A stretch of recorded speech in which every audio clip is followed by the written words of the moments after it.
Kondisi artis Dinda Kanya Dewi setelah kecelakaan, jadi korban tabrak lari, mobil ringsek.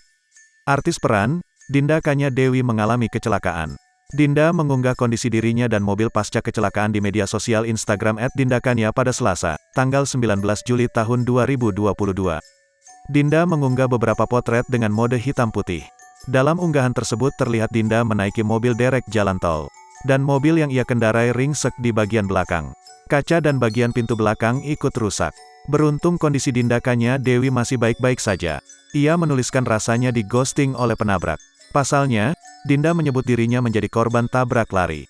Ditabrak lagi berhenti dan ditinggal lari itu rasanya kayak di ghosting pas lagi sayang-sayangnya. What a day, tulis @Dinda Kanya. Deretan artis pun memberikan semangat dan mengucap rasa syukur atas kondisi Dinda yang selamat atas kejadian tersebut. Astaga Din, tapi untung kamu aman ya. Entar pasti dikasih sang ilahi mobil baru lebih kece. Amin, tulis @astritiar127.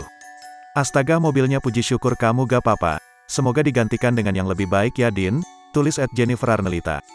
Aduh Tuhanku, yang penting kamu gak apa-apa dulu deh, komentar @Nikita Mirzani Mawardi _172. Dinda Kanya Dewi merupakan artis peran yang dulu booming dengan peran antagonis di sinetron Cinta Fitri. Selain bermain sinetron, ia juga pernah membintangi deretan film dan sempat menjadi model dan presenter.